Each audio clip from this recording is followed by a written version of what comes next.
அனைவருக்கும் வணக்கம். நம்ப ப்ரீவியஸ் இயர் கொஸ்டின்ஸ் ஒவ்வொரு டாபிக்கா வந்து பார்த்துட்டே வரோம். அதுல ஃபர்ஸ்ட்டு தமிழ் சொசைட்டி, அதுக்கப்புறமா இந்திய பொருளாதாரத்துல 2 கிளாஸ் முடிஞ்சு, இப்ப 3வது வீடியோ வந்து பார்க்க போறோம். சரிங்களா? ஸோ இதுல என்ன டாபிக்ஸ்லாம் பார்க்க போறோம் அப்டின்னா, நிலச் சீர்திருத்தங்கள், வேளாண்மை, பசுமை புரட்சி, வேளாண்மை சார் திட்டங்கள், அடுத்ததாக உணவு பாதுகாப்பு. ஸோ இந்த 5 தலைப்புகளுக்கு கீழ இருந்து என்ன மாதிரியான கேள்விகள் கேட்கப்பட்டிருக்கு அப்படிங்கிறத பார்க்க போறோம். முதல்ல பார்த்தீங்கன்னா, நிலச் சீர்திருத்தங்கள், லேண்ட் ரிஃபார்ம்ஸ். ஸோ இந்தியாவுல எதுக்கு லேண்ட் ரிஃபார்ம்ஸ் அப்படிங்கிறது தேவைப்படுது? ஒரு பிரீஃபான இன்ட்ரோடக்ஷன பார்த்துட்டு, அதுக்கப்புறம் கேள்விகளுக்குள்ள போலாம். ஸோ இந்தியா அப்படிங்கிற நாடு சுதந்திரம் அடையறதுக்கு முன்னாடி பார்த்தீங்க அப்படின்னா, இந்தியாவுல இருக்கக்கூடிய அந்த லேண்ட் ரெவென்யூ நில வருவாய் அப்படிங்கிறது ஜமீன்தாரி, மகள்வாரி, ரயத்வாரி போன்ற முறைகள் மூலியமா நடைமுறையில இருந்துச்சு பிரிட்டிஷ் அரசாங்கத்துல. ஸோ இந்த முறைகள் எல்லாமே பார்த்தீங்கன்னா, விவசாயிகளுக்கு எதிரான ஒரு திட்டமாகவே இருந்துச்சு. சரிங்களா?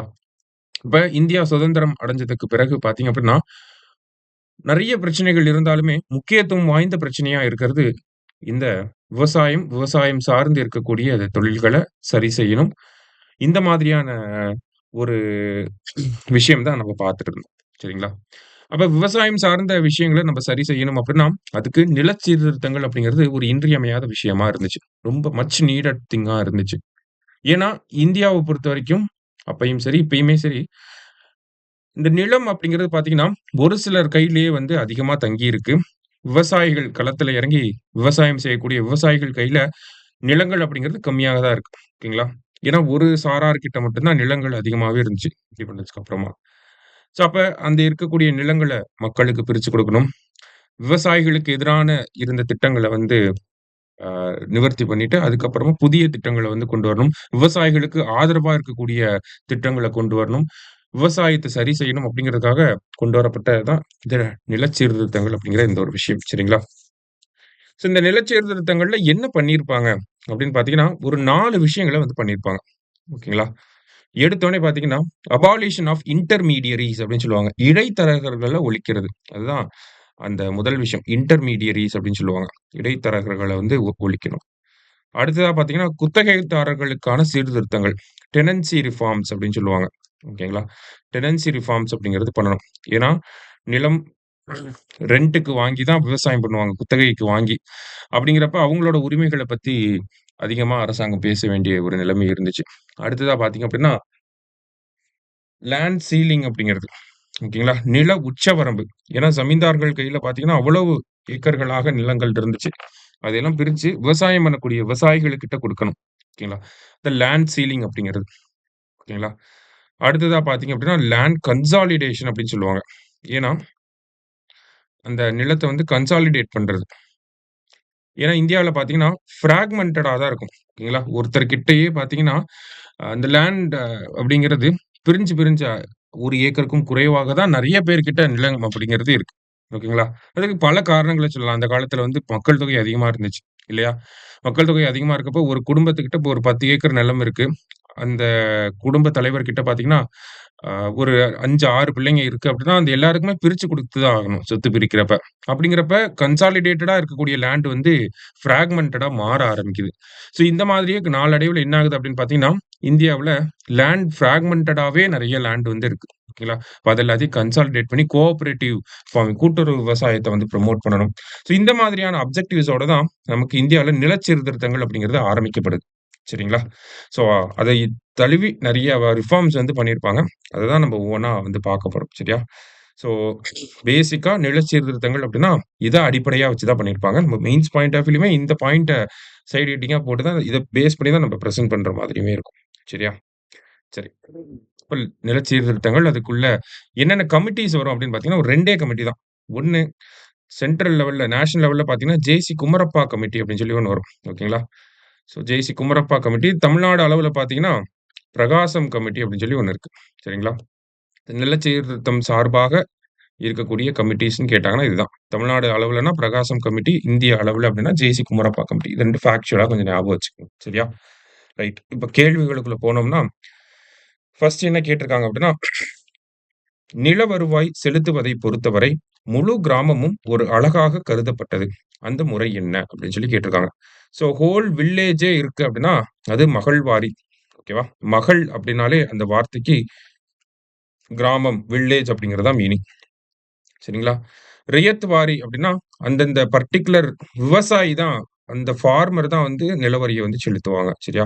ஃபார்மர் கண்ட்ரோல்ல இருந்துச்சுன்னா ரியத் வாரி, வில்லேஜ் கண்ட்ரோல்ல இருந்துச்சுன்னா அது வந்து மகள்வாரி, ஜமீன்தார்கள் கண்ட்ரோல்ல இருந்துச்சுன்னா அது ஜமீன்தாரி. இதுல இந்த 3 இதுலயே பார்த்தீங்கன்னா, ஜமீன்தாரி தான் முதல்ல வந்திருக்கும். 1793ல கார்ன்வாலிஸ் வந்து கொண்டு வந்திருப்பார். கார்ன்வாலிஸ் பிரபு வந்து கொண்டு வந்திருப்பாரு. ஆ பெர்மனன்ட் செட்டில்மென்ட் அப்படின்னு சொல்லுவாங்க இங்கிலீஷ்ல.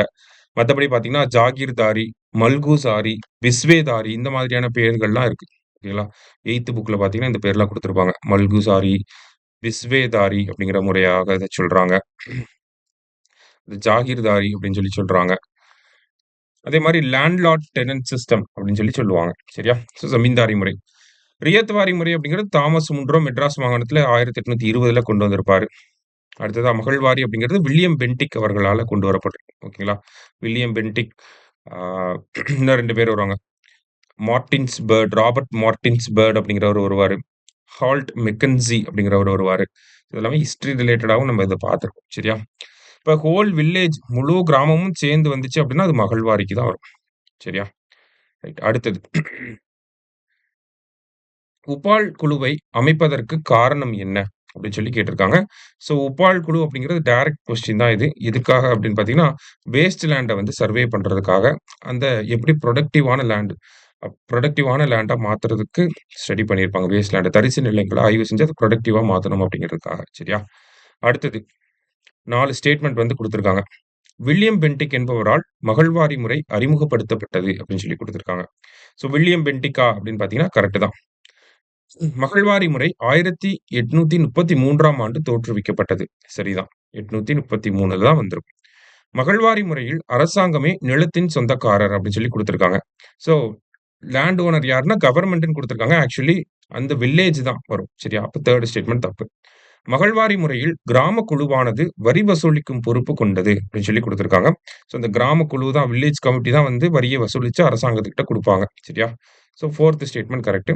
என்ன ஆன்ஸர் அப்படின்னா 1, 2, 4 அப்படிங்கிறது தான் கரெக்ட் ஸ்டேட்மெண்ட். டைரக்ட்டான கொஸ்டின் தான். 4 ஸ்டேட்மெண்ட்டா இருந்தாலுமே 4மே டைரக்ட் ஸ்டேட்மெண்ட் தான். அடுத்தது. கீழே காணப்படும் இனங்களில் இந்தியாவின் நில சீர்திருத்த திட்டங்களில் தொடர்புடையது எது? யாவை? அப்படின்னு சொல்லி கேட்டிருக்காங்க. ஸோ இந்தியாவுல நில சீர்திருத்தம் அப்படின்னு பார்த்தீங்கன்னா, நமக்கு ஜமீன்தாரி முறை ஒழிப்பு அப்படிங்கிறது வரும். அடுத்ததா பார்த்தீங்கன்னா, நில உச்சவரம்பு நிர்ணயம் அப்படிங்கிறது வரும். நிலத்தொகுப்பு லேண்ட் கன்சாலிடேஷன் அப்படிங்கிறது வரும். லேண்ட கன்சாலிடேட் பண்ணா தான் இந்த கூட்டுப் பண்ணை கோஆப்பரேட்டிவ் ஃபார்மிங் அப்படிங்கிறத பண்ண முடியும். சரிங்களா? இப்ப 4மே வரும். இத தான் நம்ப இந்தியாவோட லேண்ட் ரிஃபார்ம்ஸோட அப்ஜெக்டிவ் என்ன அப்படின்னு சொல்லி முதல்லயே ஒரு 4 பாயிண்ட் பார்த்துட்டோம் இல்லையா? ஸோ இன்டர்மீடியரீஸ் இடைத்தரகர்கள வந்து அபாலிஷ் பண்றது. டெனன்சி ரிஃபார்ம்ஸ் குத்தகைதாரர்களுக்கான சீர்திருத்தங்கள கொண்டு வரது. அடுத்ததா பார்த்தீங்கன்னா, லேண்ட் சீலிங் நில உச்சவரம்ப கொண்டு வரது. அடுத்தது லேண்ட் கன்சாலிடேஷன் அதுக்குள்ள தான் நமக்கு கோஆப்பரேட்டிவ் ஃபார்மிங் அப்படிங்கிறது வரும். சரிங்களா? ரைட். இப்ப இந்த நில சீர்திருத்த சட்டங்கள் அப்படின்னு பார்க்கிறப்ப, நமக்கு பெரிய அளவுல பார்த்தீங்கன்னா, எல்லா மாநிலங்களுமே இந்த சட்டங்கள வந்து போட்டிருப்பாங்க. அதுல தமிழ்நாடு ரிலேட்டடா இருக்கிறத நம்ம பார்ப்போம். சரிங்களா? இப்ப ஜமீன்தாரி முறை தமிழ்நாட்டுல ரியத் வாரி முறை தான் நடைமுறையில இருந்துச்சு. அப்ப இந்த ரியத் வாரி முறைய ஒழிக்கிறதுக்காக தமிழக அரசாங்கம் டிஎன் ஐ மீன் தமிழ்நாடு எஸ்டேட்ஸ் ஆக்ட் அப்படிங்கிறத கொண்டு வந்திருப்பாங்க. எஸ்டேட் சட்டம். எப்பன்னா 1948ல வந்திருக்கும். சரிங்களா?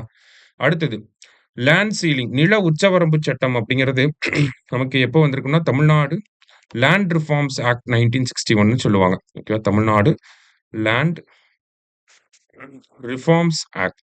ஓகேவா? லேண்ட் ரிஃபார்ம்ஸ் ஆக்ட் 1961 சரிங்களா? தமிழ்நாடு நில சீர்திருத்த சட்டம் 1961 சரிங்களா? இதுக்கு கீழ நில உச்சவரம்பா 30 ஏக்கர சொல்லியிருப்பாங்க. 30 ஸ்டாண்டர்ட் ஏக்கர்ஸ் அப்படின்னு சொல்லுவாங்க. ஒரு குடும்பத்துக்கு 30 ஏக்கர் தான் உச்சவரம்பு அப்படிங்கிறத சொல்லியிருப்பாங்க. சரியா? அப்படி இருக்கப்ப தான் இதுல இன்னொரு பிரச்சனை வந்திருக்கும். ஒரு குடும்பத்துக்கு 30 ஏக்கர்ன்னு சொல்லிட்டனால, நம்ப ஆட்கள்லாம் என்ன பண்ணியிருப்பாங்க அப்படின்னா, சரி நம்ப குடும்பத்துக்கு 30 ஏக்கரு, மீதி இருக்கக்கூடிய ஏக்கர்கள என்ன பண்றது அப்படிங்கிறப்ப யோசிச்சு, அவங்களோட ஃப்ரெண்ட கூப்ட்டு, மத்த ஆட்கள கூப்ட்டு, அவங்க பேர்ல நிலத்த பதிவு செஞ்சு, இவங்க வச்சுப்பாங்க. சரியா? அததான் பினாமி அப்படின்னு சொல்லி சொல்றோம். பினாமி. ஓகேங்களா? அப்ப பினாமி அப்படிங்கிறத ஒழிக்கிறதுக்காக மத்திய அரசாங்கம் பினாமி டிரான்சாக்ஷன் ஆக்ட் அப்படிங்கிறத 1988ல கொண்டு வந்திருப்பாங்க. சரியா? ஸோ இதெல்லாம் நமக்கு அ தொடர்பு படுத்தி பார்க்கக்கூடிய விஷயங்கள். அதே மாரி இந்த லேண்ட் கன்சாலிடேஷன் நிலத்தொகுப்பு அப்படிங்கிறது தமிழ்நாட்டுல நடைமுறையில இருந்திருக்காது. சரிங்களா? ஆனா பஞ்சாப் அண்ட் ஹரியானால இத சக்சஸ்ஃபுல்லா இம்ப்ளிமெண்ட் பண்ணியிருப்பாங்க. பஞ்சாப், ஹரியானால இது கம்பல்சரியா இருந்திருக்கும். சரிங்களா? லேண்ட் கன்சாலிடேஷன் எங்க கம்பல்சரியா இருந்துச்சு அப்டின்னா, பஞ்சாப் மற்றும் ஹரியானால. சரியா? சரி. அடுத்தது. ஸோ இதுக்கு ஆன்ஸர் என்னன்னா 4மே வரும். 1, 2, 3, 4. Next measure of tenancy reforms அப்படின்னு சொல்லி கேட்டிருக்காங்க. குத்தகை சீர்திருத்தங்களில் மேற்கொள்ளப்பட்ட நடவடிக்கைகளுடன் தொடர்புடையவை அப்படின்னு சொல்லி கேட்டிருக்காங்க. ஸோ டெனன்சி ரிஃபார்ம்ஸ் அப்படின்னு பார்த்தீங்கன்னா, குத்தகைதாரர்கள். இப்போ டெனன்சி அப்படின்னா டெனன்ட்னா என்ன அப்படின்னா, இப்போ நீங்க ஒரு நிலம் வச்சிருக்கீங்க. உங்க நிலத்துல உங்க நிலத்துக்கிட்ட நான் ஒரு ரூ. 3,00,000 காசு குடுத்துட்டு, 3 வருஷத்துக்கு நான் இதுல பயிர விளைவிச்சுக்கிறேன். இதுல வர்றதெல்லாம் எனக்கு சொந்தம். ஆனா உங்களுக்கு ரூ. 3,00,000 3 வருஷத்துக்கு குடுத்துருவோம். நீங்க என்னைய டிஸ்டர்ப் பண்ணக்கூடாது. நான் உங்களைய டிஸ்டர்ப் பண்ண மாட்டேன். அதுதான் வந்து பேசிக்கா சொல்லணும் அப்படின்னா. ஓகேவா? இப்போ அந்த காலத்துல இந்த டெனன்சி அப்படிங்கிறது எப்படி இருந்திருக்கும்? குத்தகைகள் அப்படிங்கிறது எப்படி இருந்திருக்கும்னா, ரென்ட் அதிகமா இருந்திருக்கும். ஓகேங்களா? இந்த டெனன்சி ரிஃபார்ம்ஸோட 3 அப்ஜெக்டிவ்னா இதுதான். ஓகேங்களா? ரென்ட்ட வந்து ஒழுங்குபடுத்தணும். ரிஃபார்ம் பண்ணணும், ரெகுலேட் பண்ணணும் அப்படிங்கிறது. சரிங்களா? அடுத்ததா பார்த்தீங்க அப்படின்னா, நமக்கு என்ன சொல்லியிருப்பாங்க அப்படின்னா, செக்யூரிட்டி ஆஃப் டென்யூர் அப்படிங்கிறத குடுத்திருப்பாங்க. இங்கேயே இருக்கு. Regulation of rent, security of tenure குத்தகை கால பாதுகாப்பு. ஸோ, அவரு அந்த குடுத்திருக்க 3 வருஷம்னா, 3 வருஷத்துக்கு அவர் இருக்கணும். அவர வந்து 2வது வருஷத்திலேயே வந்து நீங்க கிளம்புங்க, எங்க ஆளுங்கள வந்து நாங்க அ குடுக்க போறோம் அப்டின்லாம் வந்து சொல்லக்கூடாது. சரிங்களா? அந்த மாரியான விஷயங்கள்.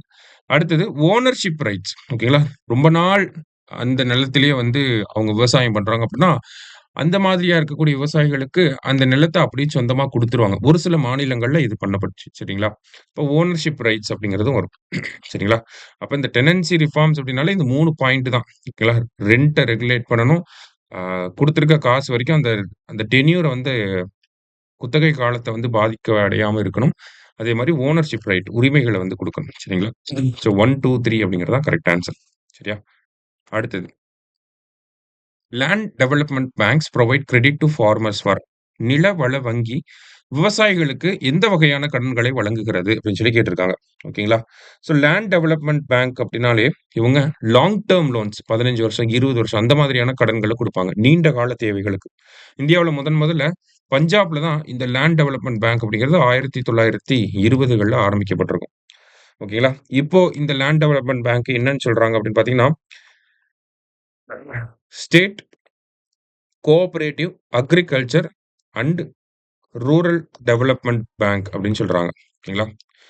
State cooperative agriculture and rural development bank. ஓகேவா? ஸ்கார் டிபி அப்படின்னு சொல்லுவாங்க. SCAR DP.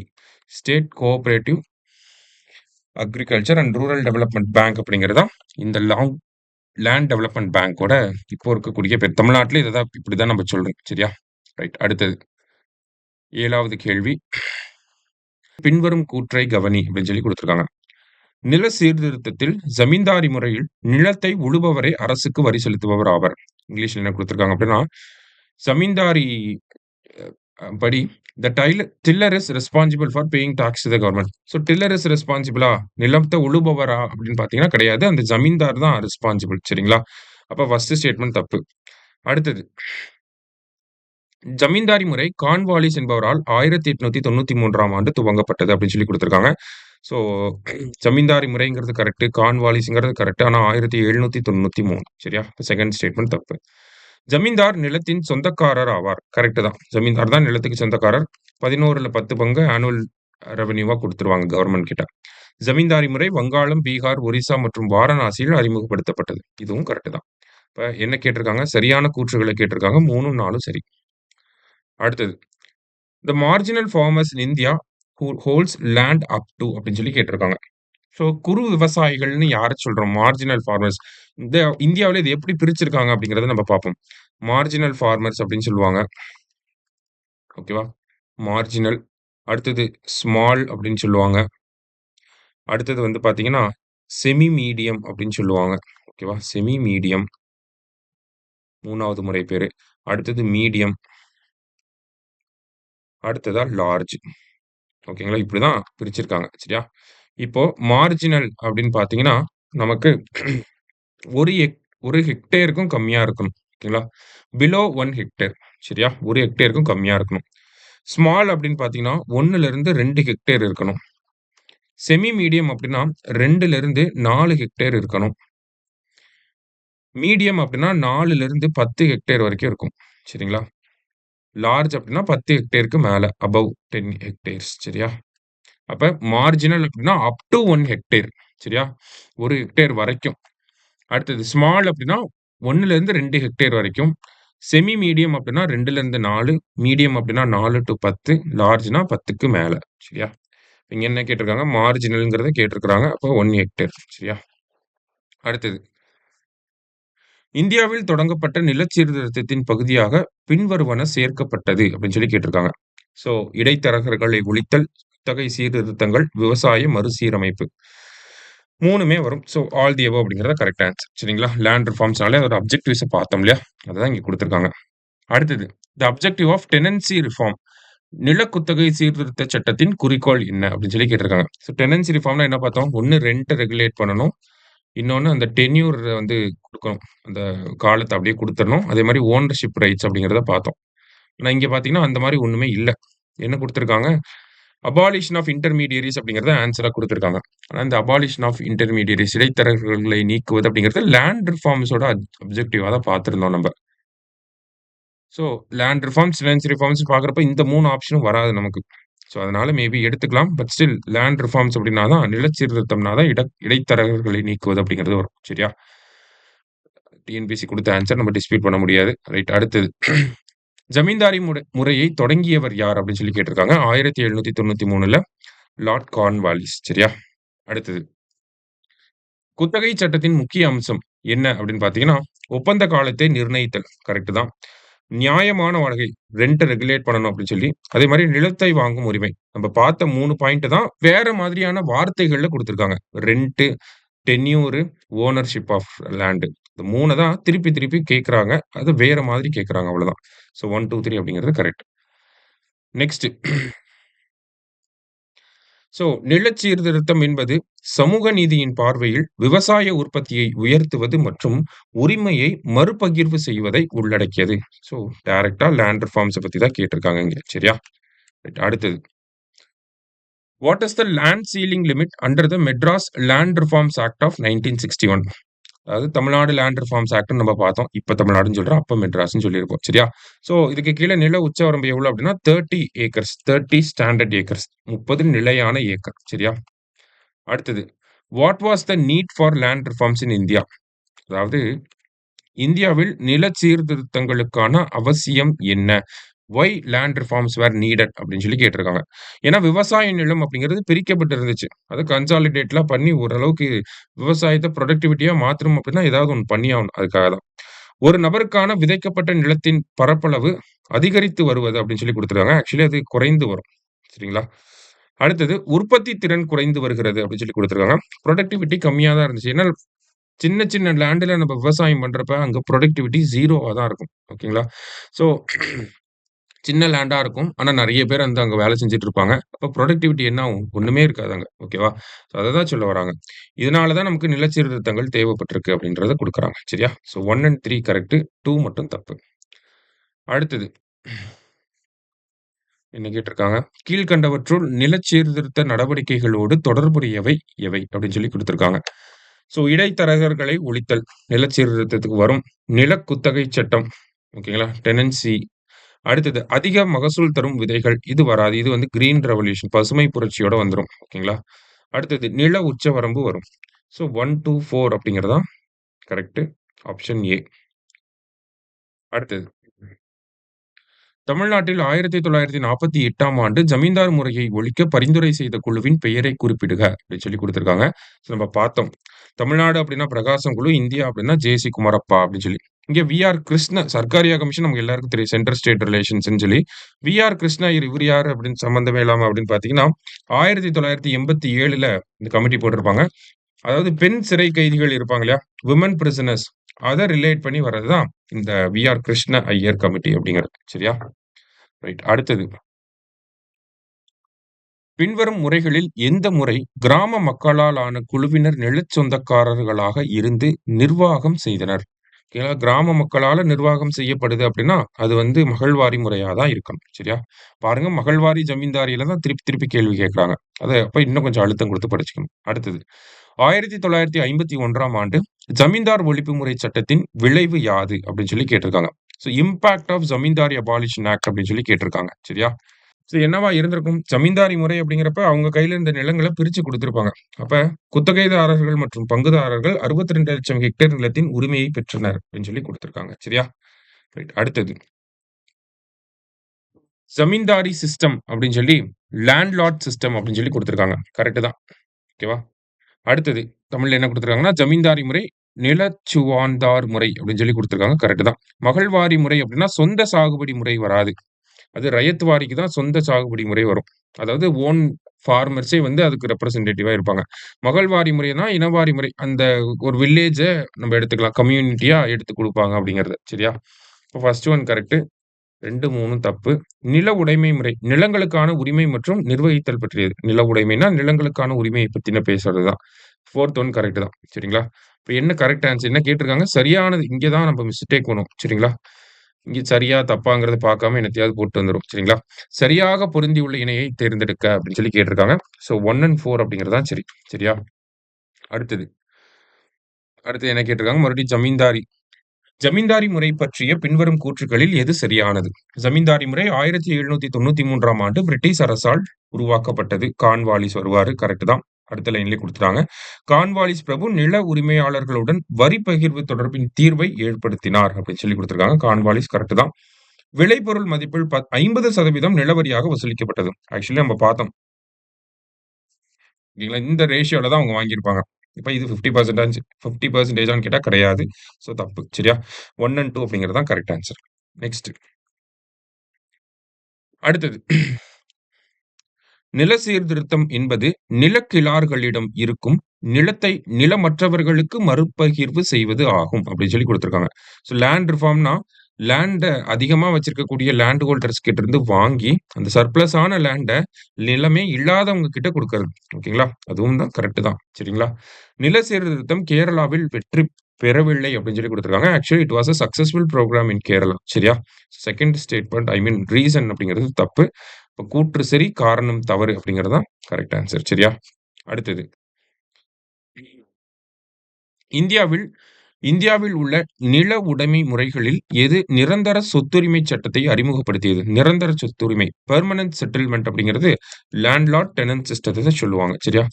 ஆப்ஷன் சி நிலச்சுவான்தார் முறை. ஓகேவா?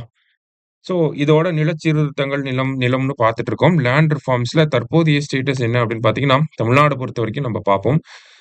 தமிழ்நாடு அண்ட் இந்தியா இந்தியாவோட நேஷனல் ஆவரேஜ் ஓகேங்களா?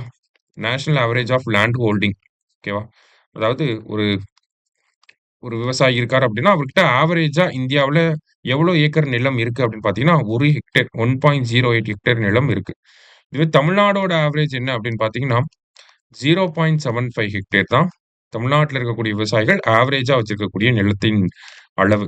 இதுவே இந்தியா அப்படின்னு பார்த்தீங்கன்னா, 1.08 ஹெக்டேர்ஸ் சரியா? ஸோ அததான் இங்க குடுத்திருக்காங்க.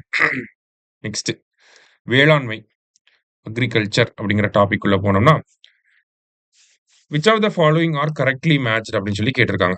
ஸோ கேவிகே கேவிகே அப்படின்னா,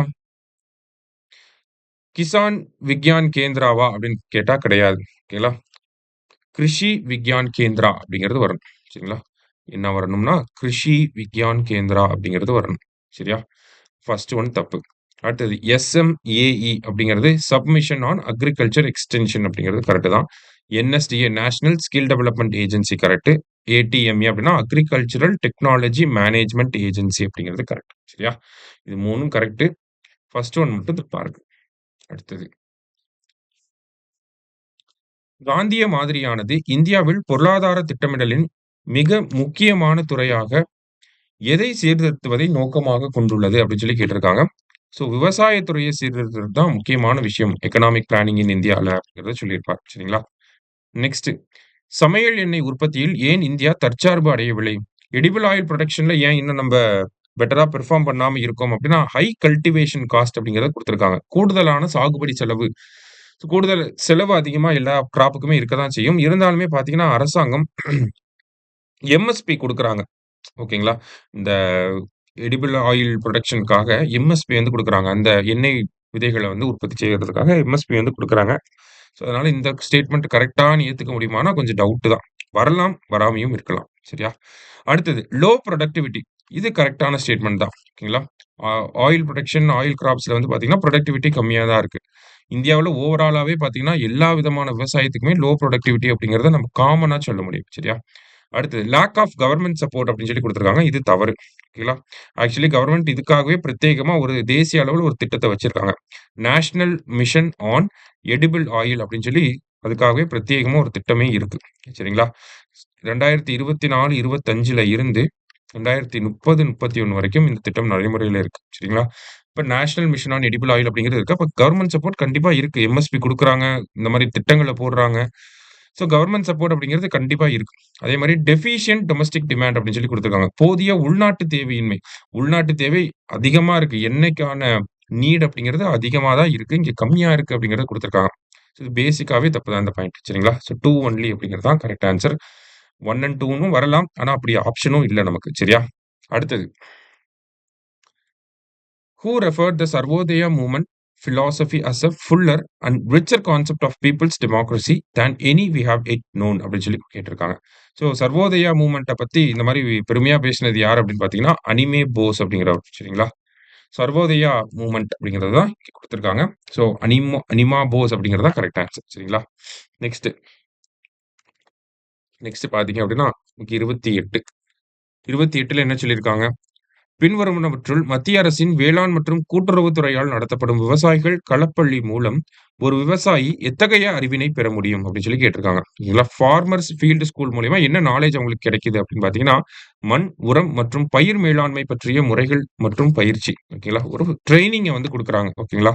புது பேசிக்கான ட்ரெய்னிங். சாயில் எப்படி ஐடென்டிஃபை பண்ணலாம். இது புரொடக்டிவான சாயிலா? அந்த மாரியான விஷயங்கள். ஃபெர்டிலைசரை எப்படி பயன்படுத்தணும்?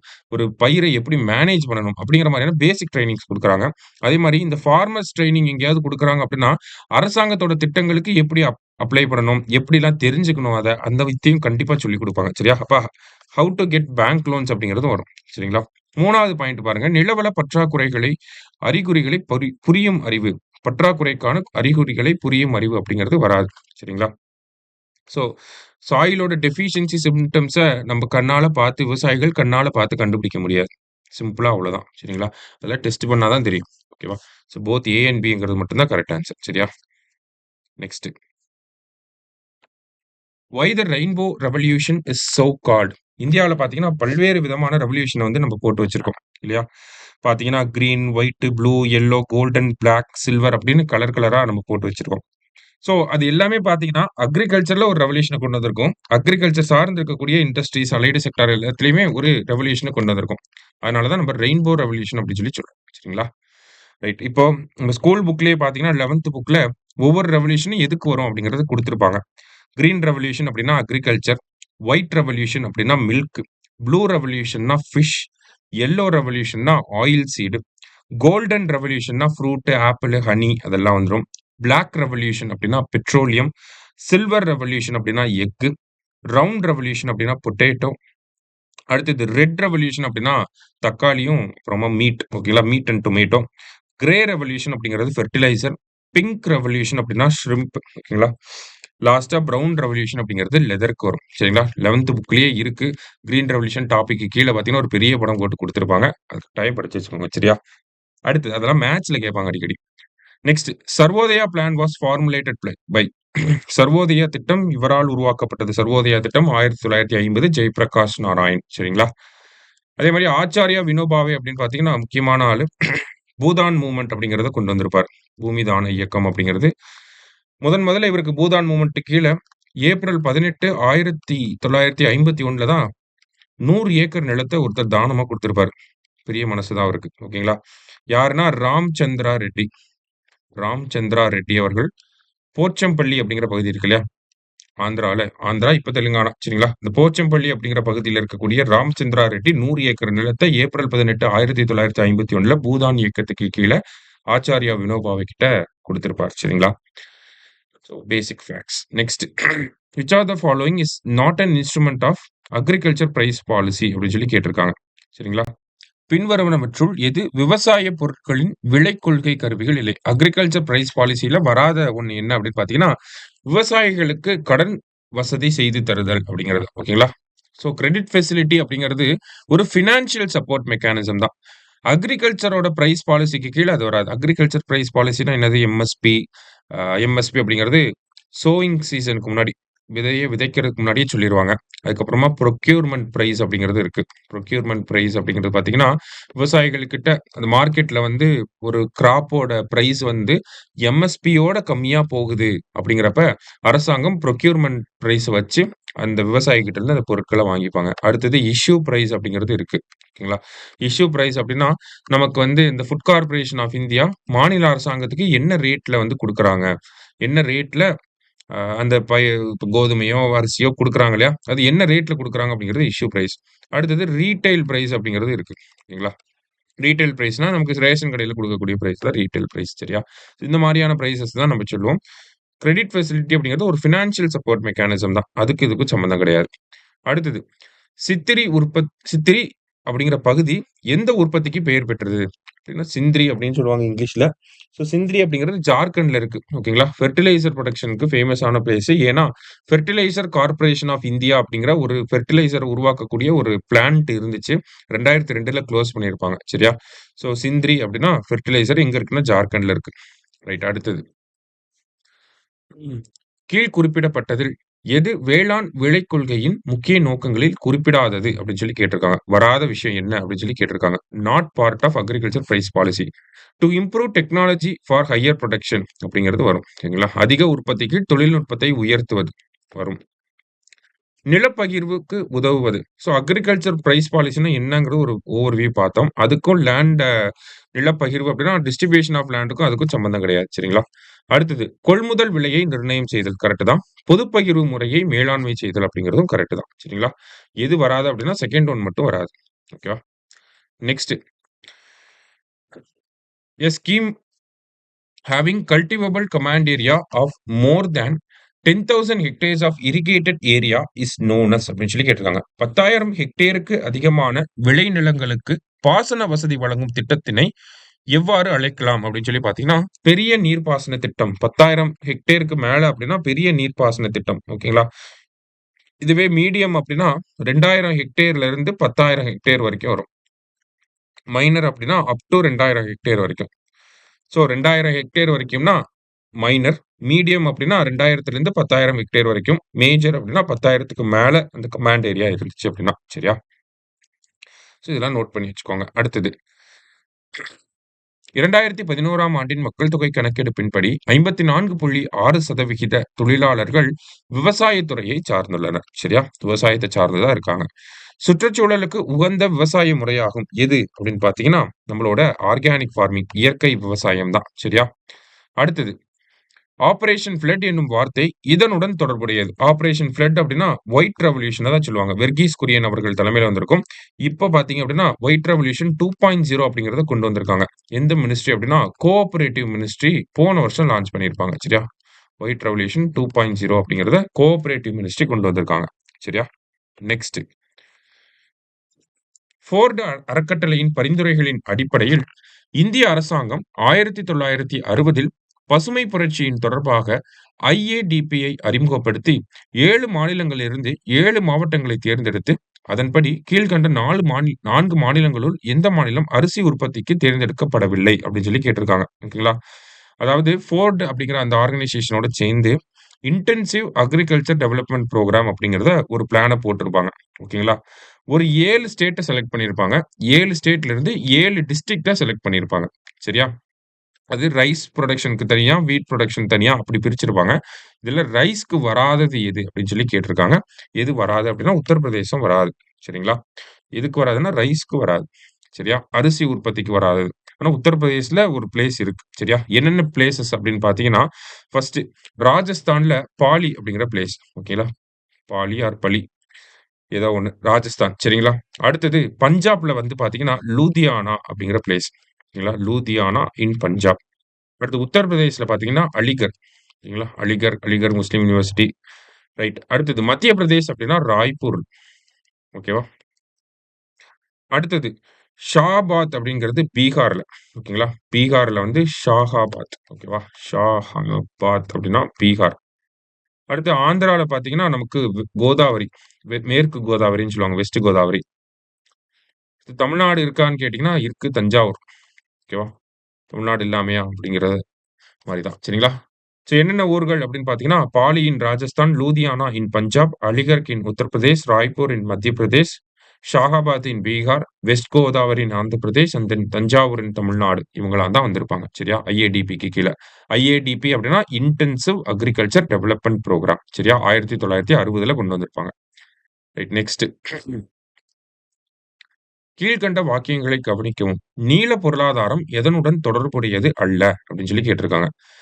மீன் உற்பத்தியை அதிகரித்தல் வரும். ஸோ ப்ளூ ரெவல்யூஷன் அப்படிங்கிறது blue revolution or else blue economy இங்க. ஓகேங்களா? அடுத்தது மீன் தொடர்புடைய செயல்களில் இளைஞர்களை செயல்பட வைத்தல். கரெக்ட் தான். அடுத்தது தேன் உற்பத்தி அப்படிங்கிறது அதுக்கும் ப்ளூ ரெவல்யூஷன், ப்ளூ எக்கானமிக்கு சம்மந்தமே கிடையாது. சரிங்களா? லாஸ்ட்டா மீன் ஏற்றுமதியை அதிகரித்தல். அதுவும் கரெக்ட் தான். சரிங்களா? இப்ப எது வராது அப்படிங்கிறத தான் கேட்டிருக்கிறாங்க. எது வராது அப்படின்னு பார்த்தீங்கன்னா, ஆப்ஷன் ஏ. நெக்ஸ்ட். ஐக்கிய நாடுகளின் உலக உணவு திட்டத்தின் கீழ் எந்த நாட்டுக்கு கோதுமை வழங்குவதற்காக இந்தியா புரிந்துணர்வு ஒப்பந்தத்தில் கையொப்பமிட்டது அப்படின்னு சொல்லி கேட்டிருக்காங்க. ஆப்கானிஸ்தானுக்கு நம்ம குடுத்திருப்போம். வீட் வந்து குடுத்திருப்போம். சரிங்களா? அப்ப அந்த காலத்துல அமிர்தசரஸ் இருந்தப்ப. சரியா? Right next. அடுத்தது productivity of land in India is low. இந்தியாவோட லேண்ட் புரொடக்டிவிட்டி உற்பத்தி திறன் அப்படிங்கிறது கம்மியா தான் இருக்கு. ஃபர்ஸ்ட் ஒன் கரெக்ட் தான். ஏன் அப்படின்னு பார்த்தீங்கன்னா, small farmers are not motivated to produce more அப்படின்னு சொல்லி குடுத்துருக்காங்க. சிறிய விவசாயிகள் அதிகமா புரொடியூஸ் பண்ணணும். உற்பத்திய செய்ய ஊக்குவிக்கிறதுக்கு இல்ல. யாரும் இல்ல அப்படிங்கிறத குடுத்துருக்காங்க. மோர் ஆர் லெஸ் கரெக்ட் தான். ஓகேங்களா? Both are correct and R explains A அப்படிங்கிறது தான் கரெக்ட் ஆன்சர். நெக்ஸ்ட். தமிழ்ல பார்ப்போம். நுண்ணீர் பாசன தொழில்நுட்பம் பாரம்பரிய நீர்ப்பாசன முறைகளை விட பயிர்களில் அதிக மகசூல் கிடைக்க வழிவகை செய்கிறது. ட்ரெடிஷனல் இரிகேஷன் மெத்தட விட மைக்ரோ இரிகேஷன் பண்ணா மகசூல் அந்த மகசூல் இன் த சென்ஸ் நமக்கு ஈல்டு வந்து அதிகமா இருக்கு அப்படிங்கிறத குடுத்திருக்காங்க. அப்சல்யூட்லி கரெக்ட் அது. சரியா? அசர்ஷன் அப்படிங்கிறது கரெக்ட். ரீசன் என்ன குடுத்திருக்காங்க? நுண்ணீர் பாசன திட்டத்தில் அளவான நீர் சீரான கால இடைவெளியில் பாய்ச்சப்படுகிறது. நம்ம ட்ரெடிஷனலா என்ன பண்ணுவோம்? மோட்டார் போட்டுட்டு கிளம்பி போயிருவோம். சரிங்களா? யாராவது வந்து குளிச்சுட்டு இருப்பாங்க. அந்த மாரி தான் இருக்கும். ஆனா நுண்ணீர் பாசனம் அப்படின்னு பார்த்தீங்கன்னா, அந்த பயிர்களோட வேர்கள்லயே டைரக்ட்டா போய் ஸ்ப்ரிங்க்லர் இரிகேஷன் இந்த மாதிரியான இரிகேஷன் மூலியமா நம்ம பண்ணுவோம். பணியாட்களின் செலவை குறைக்கிறது அப்படின்னு சொல்லி குடுத்திருக்காங்க. பணியாட்களின் செலவு அதுவும் கம்மியாக தான் செய்யுது. ஓகேங்களா? அடுத்ததா பார்த்தீங்க அப்படின்னா, ஃபெர்டிலைசரோட யூசேஜ் உர பயன்பாட்டு திறன் அதிகரிப்பதோடு விளைச்சலும் அதிகரிக்கிறது. ஓகேங்களா? நுண்ணீர் பாசனம்னாலே புரொடக்டிவிட்டிய அதிகப்படுத்துது. ட்ரெடிஷனல் இரிகேஷன் அப்படின்னா, ஆ பாரம்பரிய நீர்ப்பாசன முறை அப்படின்னா, புரொடக்டிவிட்டிய அந்த அளவுக்கு அதிகப்படுத்தாது. அததான் சொல்லியிருக்காங்க. 2மே கரெக்ட் தான். ஆப்ஷன் சி அப்படிங்கிறது தான் கரெக்ட் ஆன்சர். சரிங்களா? அடுத்தது. பின்வருவனவற்றுள் எது இந்தியாவில் அதிகமானோர் செய்யும் தொழில் அப்படின்னு சொல்லி கேட்டிருக்காங்க.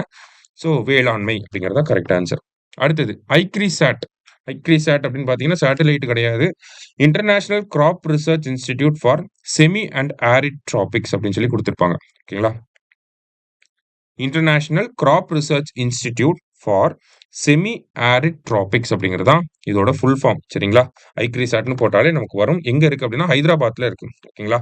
எப்ப ஆரம்பிச்சிருப்பாங்கன்னா, 1972ல. ஓகேங்களா? என்ன பேர் வருது? செமி ஆரிட் அப்படின்னு சொல்லி சொல்லிருக்காங்க. அப்படின்னா ட்ரை லேண்ட் ஃபார்மிங்க ரிலேட் பண்ணி வருது. பேர வச்சே கண்டுபிடிச்சிடலாம். சரிங்களா? ஆனா பேர கண்டுபிடிக்கணும். அதான் அங்க டாஸ்க். அடுத்தது 2011 மக்கள் தொகை கணக்கீட்டின்படி இந்தியாவில் 48.9% முக்கிய தொழிலாளர்கள் வேளாண்மை மற்றும் அதன் துணைத் துறைகளில் பணியாற்றுகிறார்கள். ஓகேங்களா? டைரக்ட் கொஸ்டின் தான். அடுத்தது why is commercialisation of agriculture so called? வேளாண்மையின் வணிகமயம் அப்படின்னு எதனால சொல்றாங்க அப்படின்னு பார்த்தீங்கன்னா, அக்ரிகல்ச்சர் கமர்ஷியலைசேஷன்னா ஒண்ணுமே கிடையாது. ஓகேங்களா? ஸோ அக்ரிகல்ச்சர் கிராப்ஸ நம்ம புரொடியூஸ் பண்றோம். புரொடியூஸ் பண்ணி அத நம்ப யூசேஜ்க்கு வச்சுக்காம, சேல்க்காக ஓகேங்களா, மார்க்கெட்ல விக்கிறதுக்காக நம்ம அதிகமா கல்டிவேட் பண்றோம் அப்படின்னா, அததான் அக்ரிகல்ச்சர் கமர்ஷியலைசேஷன் அப்படின்னு சொல்லி சொல்லுவாங்க. ஓகேங்களா? ஸோ முன்னாடிலாம் பார்த்தீங்கன்னா, நம்ப தாத்தா, பாட்டிலாம் சொல்லியிருப்பாங்க. இவ்ளோ மூட்டை இருக்கும். அதுல கொஞ்சத்த வந்து மார்க்கெட்டுக்கு குடுத்துட்டு, மீதிய வந்து 1 வருஷத்துக்கு நம்ப தேவைக்கான அரிசிய நம்மளே வச்சுக்குவோம் அப்படின்னு சொல்லி சொல்லுவாங்க. அந்த மாரி இல்லாம 10 மூட்டை இருக்குன்னா, 10 மூட்டையுமே சேலுக்கு அனுப்புறது தான் அந்த அக்ரிகல்ச்சர் கமர்ஷியலைசேஷன். சிம்பிளா சொல்லணும் அப்டின்னா. சரியா? சந்தையில் விற்பனை அப்படிங்கிறது தான் correct answer. Next. Red revolution அப்படிங்கிறது மீட் அண்ட் டொமேட்டோ. சரியா? ஷ்ரிம்ப் அப்படிங்கிறது நம்ம பார்த்தோம். பிங்க் ரெவல்யூஷன் அப்படின்னு சொல்லி. ஆப்பிள் அப்படிங்கிறது நமக்கு கோல்டன் ரெவல்யூஷன்ல வரும். சரிங்களா? ஷ்ரிம்ப்னா வந்து பிங்க் ரெவல்யூஷன். ஆப்பிள் அப்படிங்கிறது நமக்கு கோல்டன் ரெவல்யூஷன். ஓகேவா? ஸோ 2 அண்ட் 3 அப்படிங்கிறது தான் கரெக்ட். நெக்ஸ்ட் அடுத்தது மேட்ச் கேட்டிருக்காங்க. கோல்டன் ஃபைபர் ரெவல்யூஷன் அப்படின்னா ஜூட், சில்வர் ஃபைபர் அப்படின்னா cotton, grey revolution of fertiliser, blue revolution of fish production. சரியா? 3, 4, 1, 2. அடுத்தது அகைன் வெள்ள நடவடிக்கை, அதாவது இங்கிலீஷ்லயே பார்த்துருக்கேன். ஆப்பரேஷன் ஃப்ளட் அப்படிங்கிறது மில்க் ப்ரொடக்ஷனுக்காக வரும். ஒயிட் ரெவல்யூஷனோட ரிலேட் ஆகி வரும். சரியா? அடுத்தது இந்த மாரி ஒரு 4, 5 இன்ஸ்டிடியூஷன்ஸ குடுத்துட்டு, அது எங்க இருக்கு அப்படின்னு சொல்லி கேட்டிருக்காங்க. சரிங்களா? ஸோ ஸோ ஃபர்ஸ்ட் ஒன்க்கு என்ன வரும் அப்படின்னு பார்த்தீங்கன்னா, national institute of fisheries post harvest technology and training எங்க இருக்குன்னா, கொச்சியில இருக்கு. அடுத்தது central institute of coastal engineering for fishery எங்க இருக்குன்னா, பெங்களூர்ல. அடுத்தது நேஷனல் ஃபிஷரீஸ் டெவலப்மென்ட் போர்ட் ஹைதராபாத்ல இருக்கு. சிஏஏ அப்படின்னா சென்னையில இருக்கு. என்னன்னா கோஸ்டல் அக்வாகல்ச்சர் அத்தாரிட்டி அப்படின்னு சொல்லுவாங்க. சரியா? 2143 எங்கெங்க இருக்குன்னு மட்டும் பார்த்துக்கோங்க. ஃபுல் ஃபார்ம் பார்த்து வச்சுக்கோங்க. கேட்டாலும் கேட்பாங்க. ஏன்னா என்எஃப்டிபிலாம் ஆல்ரெடி கேட்டிருக்காங்க. சரியா? அடுத்தது என்ன கேட்டிருக்காங்க அப்படின்னா, ஒழுங்குமுறை விற்பனை கூடம் பற்றிய கீழ்க்கண்ட சரியான கூற்றுகளை குறிப்பிடுக. ஒழுங்குமுறை விற்பனை கூடம் அப்படின்னா, ரெகுலேட்டட் மார்க்கெட் அப்படின்னு சொல்லுவாங்க. ஓகேங்களா?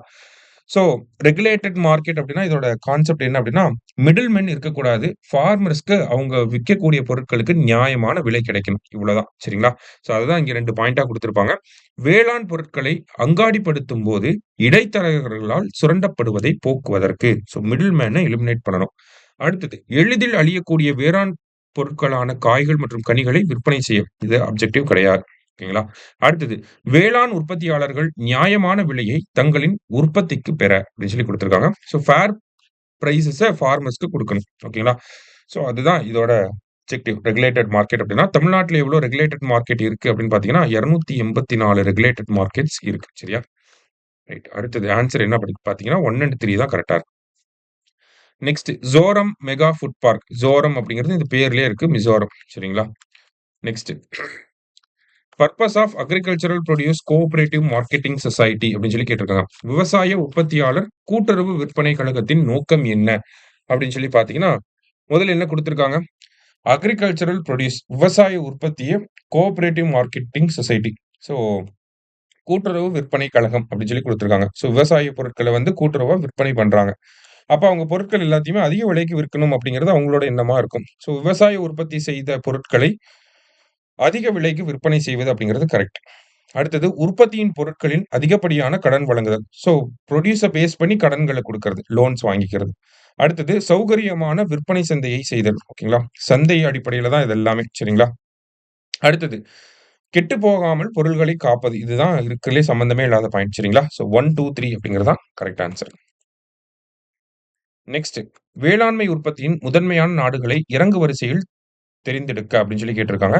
So China, United States, Brazil and India அப்படிங்கிறது தான் கரெக்ட் ஆன்ஸர். ரைட். அடுத்ததா பார்த்தீங்க அப்படின்னா, which of the following is wrongly paired அப்படின்னு சொல்லி கேட்டிருக்காங்க. So NDDB national dairy development board இது கரெக்ட் தான். என்எஃப்டிபி அப்படின்னா இப்பதான் நம்ம பார்த்தோம். National fisheries development board. சரிங்களா? Fisheries development board. அடுத்தது ஐகார் அப்படின்னா Indian council of agricultural research. சரியா? அக்ரிகல்ச்சரல் ரிசர்ச்னு வரணும். சரியா? அடுத்தது டிஎன்இபின்னா தமிழ்நாடு எலக்ட்ரிசிட்டி போர்ட். ஓகேவா? ஸோ இங்க என்ன கேட்டிருக்காங்கன்னா, ராங்லி பேர்டுன்னு கேட்டிருக்காங்க. ஆனா இங்க கரெக்ட்ட வச்சு ஆப்ஷன்ஸ் குடுத்திருக்காங்க. கன்ஃப்யூஸ் ஆகக்கூடாது. எதெல்லாம் கரெக்ட்டா இருக்கு இங்க 1 அண்ட் 4 கரெக்ட்டா இருக்கு. அதனால 1 அண்ட் 4ன்னு போடுறோம். சரியா? ரைட். அடுத்தது ஸோ 2020, 21ஆம் ஆண்டிற்கான இந்தியாவின் நாள் ஒன்றுக்கான தனிமனித பால் இருப்பு 427 கிராம். ஓகேங்களா? ஒரு நாளைக்கு தனி மனிதனுக்கு எவ்வளவு பால் கிடைக்குது அப்படின்னா 427 கிராம். ஓகேங்களா? இதுவே கரண்ட் டேட்டா படி பார்க்கிறப்ப 2023, 24 படி பார்க்கிறப்ப நாள் ஒன்றுக்கு எவ்வளவு கிடைக்குது அப்படின்னு பார்த்தீங்கன்னா 471 கிராம்ஸ் பெர் டே அப்படிங்கிறது இப்போ கரண்ட் டேட். சரியா? அடுத்தது எந்த மாநிலம் உள்நாட்டில் விளையும் பறவைகள் கண் மிளகாய் அல்லது தாய் மிளகாயை அமெரிக்காவிற்கு ஏற்றுமதி செய்துள்ளது அப்படின்னா புதிய கரண்ட் அஃபேர்ஸா இருக்கலாம். ஸோ அதனால தான் மிசோரம். சரியா? நெக்ஸ்ட் பின்வருவனவற்றில் இந்தியாவில் மிக குறைவான புகையிலை உற்பத்தியாளர்கள். யார் அப்படின்னு பார்த்தீங்கன்னா, தமிழ்நாடு தான். நம்ம கிராப் டைவர்சிஃபிகேஷன் புரோகிராம் அப்படிங்கிறத இம்ப்ளிமெண்ட் பண்ணியிருக்கோம். ஓகேங்களா? அத இம்ப்ளிமெண்ட் பண்ணி டொபாக்கோக்கு பதிலா வெஜிடபிள்ஸ கல்டிவேட் பண்ணுங்க அப்படின்னு சொல்லி புரமோட் பண்ணியிருக்கோம். சரியா? இந்தியாவிலேயே அதிகமானா ஆந்திர பிரதேஷ் வந்து அதிகமா புரொடியூஸ் பண்றாங்க. உலக அளவுல இந்தியாவ பார்த்தீங்கன்னா, 4த் லார்ஜஸ்ட் புரொடியூசரா இருக்கு. சரியா? டொபாக்கோல. நெக்ஸ்ட் விவசாயிகளுக்கு பிரதம மந்திரி விடுத்த ஆய்வகத்திலிருந்து நிலத்திற்கு என்ற முழக்கம் எதனை மேம்படுத்த அப்படின்னு சொல்லி கேட்டிருக்காங்க.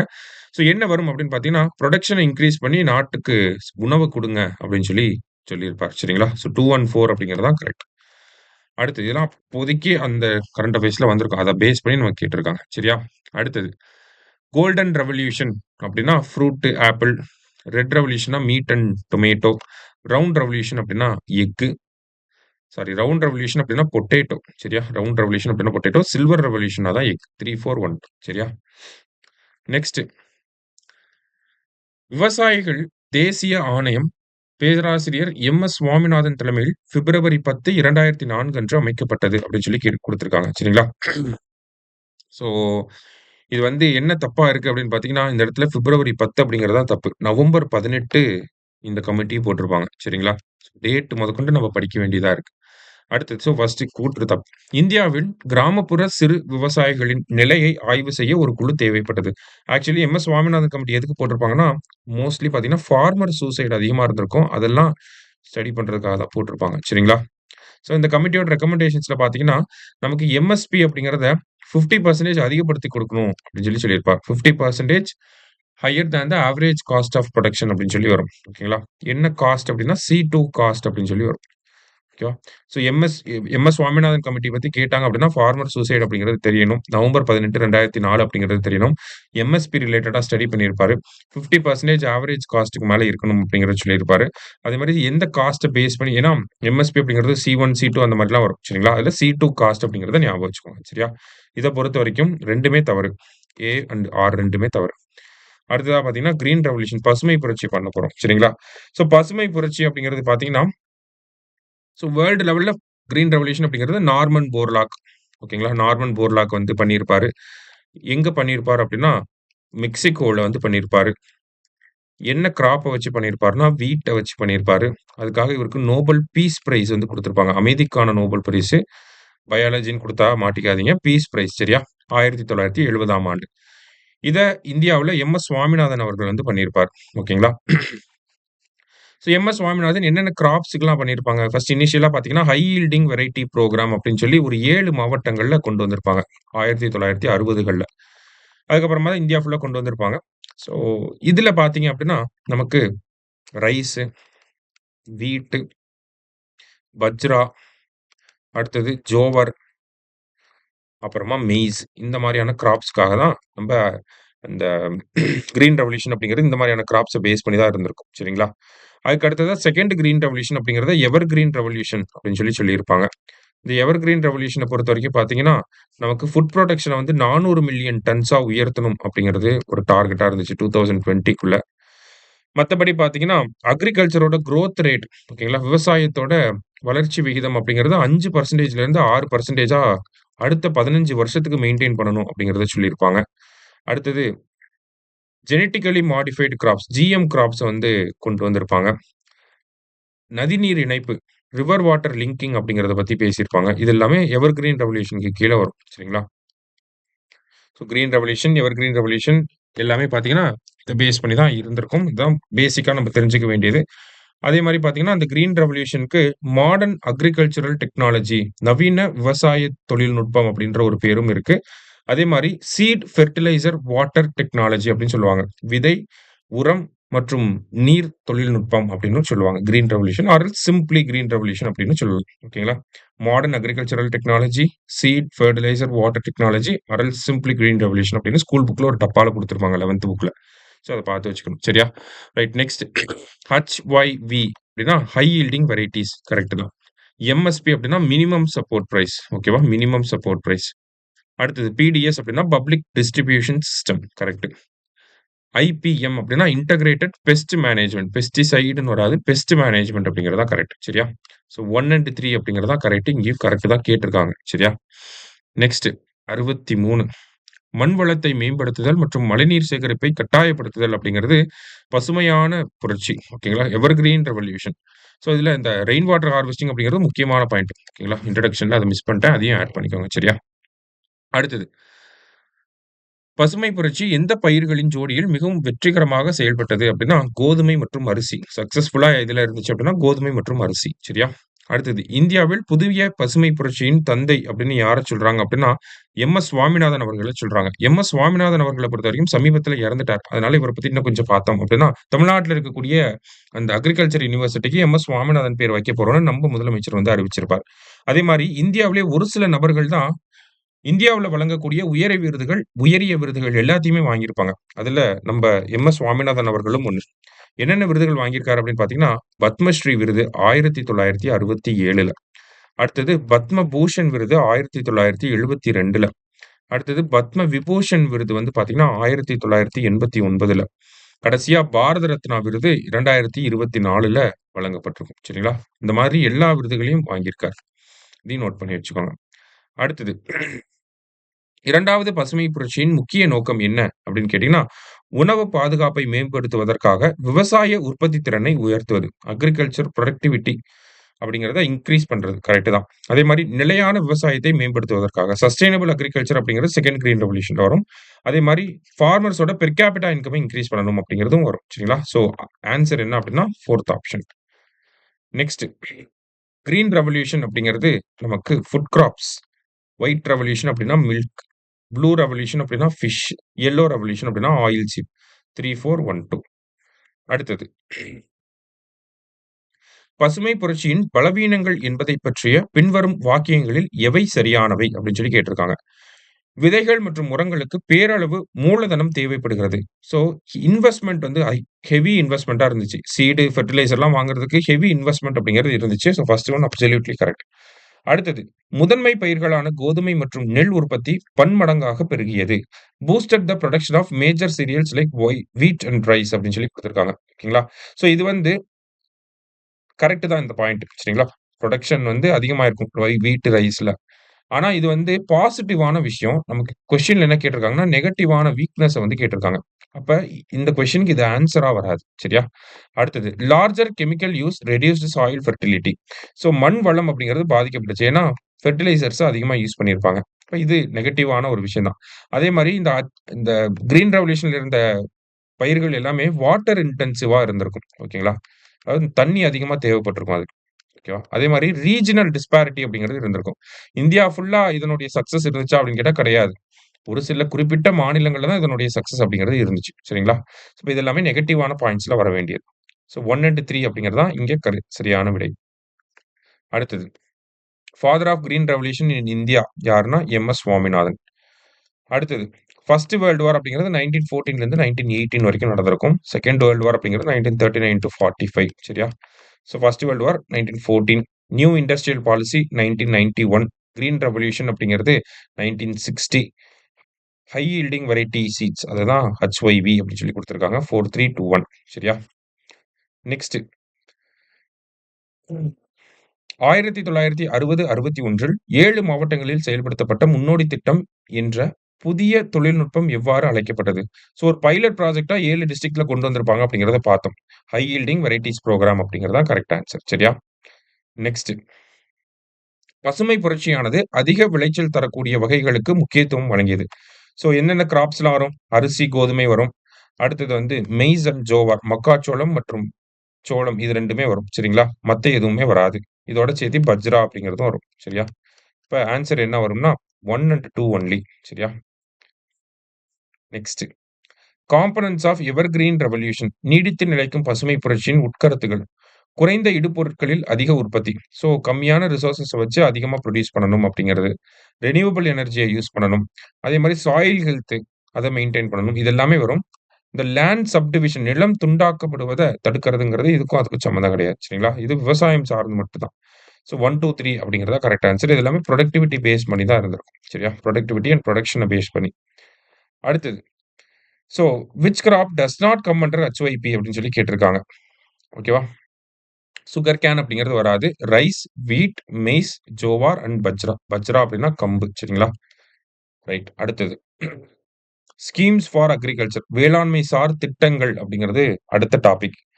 சரிங்களா? ஸோ வேளாண்மை சார்ந்த திட்டங்கள் அப்படின்னு பார்க்குறப்ப முதல்ல உழவன் கடன் அட்டை, கிசான் கிரெடிட் கார்டு அப்படிங்கிறத எப்போ கொண்டு வந்திருப்பாங்க அப்படின்னா, ஆர்பிஐயும், நபார்டும் சேர்ந்து 1998, 99ல கொண்டு வந்திருப்பாங்க. இத கூட குரூப் 1ல குரூப் 4ல கேட்டிருந்தாங்க இல்லையா? 1998 டூ 1999 அப்பதான் வந்திருக்கும். ஸோ ஒரு மாநிலத்தில இருக்கக்கூடிய கூட்டுறவு வங்கிகள், கிராம வங்கிகள், பொதுத்துறை வங்கிகள் இவங்க எல்லாருமே இதுக்கு கீழ இந்த திட்டத்துக்கு கீழ கிசான் கிரெடிட் கார்ட வழங்கலாம். Cooperative bank, RRB, public sector banks எல்லாமே அந்த கிசான் கிரெடிட் கார்ட குடுப்பாங்க. சரியா? அடுத்தது major objective of Pradhan Mantri Krishi சிஞ்சய் Yojana. இந்த திட்டத்தோட நோக்கம் என்ன அப்படின்னா, மோர் கிராப் பெர் டிராப் அப்படின்னு சொல்லி இந்த ஒரு விஷயம் தான். பெர் டிராப் மோர் கிராப் அப்படின்னு சொல்லி சொல்லுவாங்க. இந்த கிருஷி சிஞ்சய் யோஜனா அப்படிங்கிற இந்த திட்டம் பார்த்தீங்கன்னா, நமக்கு 2015ல வந்திருக்கும். சரிங்களா? கிருஷி சிஞ்சய் யோஜனா அதே மாரி இரிகேஷன் ரிலேட்டடா இருக்கக்கூடிய முக்கியமான ஒரு திட்டம். சரியா? இது கிராப் இன்சூரன்ஸ் அப்படின்னு பார்த்தீங்கன்னா, பிரதான் மந்திரி ஃபசல் பீமா யோஜனா அப்படின்னு சொல்லுவாங்க. இந்த திட்டம் 18 பிப்ரவரி 2016ல கொண்டு வரப்பட்டிருக்கும். சரிங்களா? இந்த ஃபசல் பீமா யோஜனா திட்டத்துக்கு கீழ பார்த்தீங்கன்னா, கிராப் இன்சூரன்ஸ் குடுக்குறாங்க. பயிர் காப்பீடு அப்படிங்கிறது. ஒரு காப்பீடு வாங்குறோம் அப்படின்னாலே, அதுக்கு பிரீமியம் தொகைய நம்ம செலுத்தணும். அப்ப விவசாயிகளும் ஒரு குறிப்பிட்ட சதவீதம் பிரீமியம் தொகையை செலுத்தியிருப்பாங்க. இப்போ காரிஃப் பயிர்கள் அப்படின்னா, 2% பிரீமியம் தொகையை செலுத்துவாங்க. ராபி பயிர்கள் அப்படின்னா 1.5% பிரீமியம். இதே கமர்ஷியல் ஆர் ஹார்டிகல்ச்சர் கிராப்ஸ் அப்படின்னா, தோட்டக்கலை பயிர்கள் அப்படிங்கிற மாரி இருந்துச்சு அப்படின்னா, அதுக்கு 5% அப்படிங்கிறது வரும். சரிங்களா? இதெல்லாம் ஸ்கூல் புக்லயே இருக்கக்கூடிய டேட்டா. அதனால நல்லா பார்த்து வச்சுக்கோங்க. சரியா? ரைட். அடுத்தது. இன்கரெக்ட் ஸ்டேட்மெண்ட்ட வந்து கேட்டிருக்காங்க. சரியா? உழவர் கடன் அட்டை விவசாயிகளுக்கு விரைவாகவும், தகுதிக்கேற்பவும் கடன் வழங்கும் ஏற்பாடாகும். கரெக்ட் தான். அடுத்ததா விவசாய பொருட்களுக்கான அங்காடி குழு. அக்ரிகல்ச்சரல் புரொடியூஸ் மார்க்கெட் கமிட்டி ஒரு சட்டப்பூர்வமான அமைப்பு அல்ல அப்படின்னு சொல்லி குடுத்திருக்காங்க. ஆக்சுவலி இது தப்பு. இது வந்து ஒரு ஸ்டாச்சுரி பாடி தான். ஓகேங்களா? ஒவ்வொரு மாநில அரசாங்கமும் இத உருவாக்கியிருப்பாங்க. சட்டத்தால உருவாக்கப்பட்ட அமைப்பு தான். சட்டப்பூர்வமான அமைப்பு அல்ல அப்படின்னு சொல்லி குடுத்திருக்காங்க. அதனால அது தவறு. அடுத்தது வேளாண் நடவடிக்கைகளை ஊக்குவிப்பது ஏபிஎம்சியின் பணியாகும். கரெக்ட் தான். ஏபிஎம்சி சந்தை சார்ந்த விரிவாக்க சேவைகளை வழங்குகிறது. இப்போ உதாரணத்துக்கு பார்த்தீங்கன்னா, என்னலாம் பண்ணுவாங்க அப்படின்னா, நமக்கு ட்ரிபிள் பி மாடல்ல மார்க்கெட்டிங்க வந்து புரமோட் பண்ணுவாங்க. அடுத்தது அந்த ஒவ்வொரு பொருட்களுக்கும் என்ன பிரைஸஸ் இருக்கு, விலை எப்படி இருக்கு அப்படிங்கிறதுல டிரான்ஸ்பேரன்ட்டா வந்து இருப்பாங்க. விவசாயிகள் வந்து ஏபிஎம்சில வந்து நமக்கு அந்த அங்காடியில வந்து பொருட்கள விக்கிறாங்க அப்படின்னா, அந்த அன்னைக்கே வந்து அவங்களுக்கு காச குடுத்துருவாங்க. ஓகேங்களா? இன்னைக்கு நீங்க விக்கிறீங்கன்னா, இன்னைக்கே உங்களோட காசு வந்துரும். இந்த மாரியான சேவைகள் வந்து வழங்குவாங்க. ரொம்ப டிரான்ஸ்பேரன்ட்டா வந்து இருப்பாங்க. சரியா? ஸோ இது எல்லாமே கரெக்ட் தான். ஏபிஎம்சி அப்படிங்கிறது ஒரு சட்டப்பூர்வமான அமைப்பு. ஆனா அப்படி இல்ல அப்படின்னு சொல்லி இங்க குடுத்துருக்காங்க. அதனால தப்பான ஸ்டேட்மெண்ட் அப்படின்னு பார்க்கிறப்ப, நமக்கு என்னதான் வரும்? 2 ஸ்டேட்மெண்ட் மட்டும் தான் தப்பா இருக்கு. சரியா? அடுத்தது சம்படா திட்டம். இந்த சம்படா ஸ்கீம் அப்படிங்கிறது பார்த்தீங்கன்னா, எதுக்காக வரும்னா, ஃபுட் ப்ராசஸிங்க்காக வேளாண் உணவு சார்ந்த தொழிற்சாலை. சரிங்களா? வேளாண் உணவு சார்ந்த தொழிற்சாலை. என்ன திட்டம் அப்படின்னா, பிரதான் மந்திரி கிசான் சம்பட யோஜனா அப்படின்னு வரும். சரிங்களா? கிசான் சம்பட யோஜனா அப்படிங்கிறது. சரியா? எப்போ வந்திருக்கும் அப்படின்னா 2017ல வந்திருக்கும். இதே மாரி இன்னொரு சம்படா அப்படிங்கிறது இருக்கு. பிரதான் மந்திரி மாத்ய சம்படா யோஜனா அப்படின்னு சொல்லி ஒரு திட்டம் இருக்கு. ஓகேங்களா? ஸோ இந்த திட்டம் பார்த்தீங்கன்னா 2020ல வந்திருக்கும். இது வந்து இந்த ஃபிஷரீஸ் செக்டார ரிலேட் பண்ணி வரும். சரிங்களா? ஃபிஷரீஸ் செக்டார். ஓகேவா? ஸோ 2 சம்படா இருக்கு. கிசான் சம்படானா ஃபுட் ப்ராசஸிங். மாத்திய சம்படா அப்படின்னா நமக்கு ஃபிஷரீஸ் செக்டார். சரியா? அடுத்தது எந்த பகுதி தீவிர பகுதி மேம்பாட்டு திட்டத்துடன் தொடர்புடையது அல்ல? இன்டென்சிவ் அக்ரிகல்ச்சர் டெவலப்மென்ட் புரோகிராம்ல எது வராது அப்படிங்கிறத கேட்டிருக்காங்க. நம்ம பார்த்தோம் முன்னாடியே. எதெல்லாம் வரும் அப்படின்னா, லூதியானா இன் பஞ்சாப் அப்படிங்கிறது கரெக்ட் தான். Ludhiana in Punjab correct. Aligarh in Uttar Pradesh correct. Poly in Rajasthan அப்படிங்கிறது கரெக்ட். ஷாகாபாத் அப்படிங்கிறது பீகார்ல. அடுத்ததா பார்த்தீங்க அப்படின்னா, ஆந்திர பிரதேஷ்ல வெஸ்ட் கோதாவரி.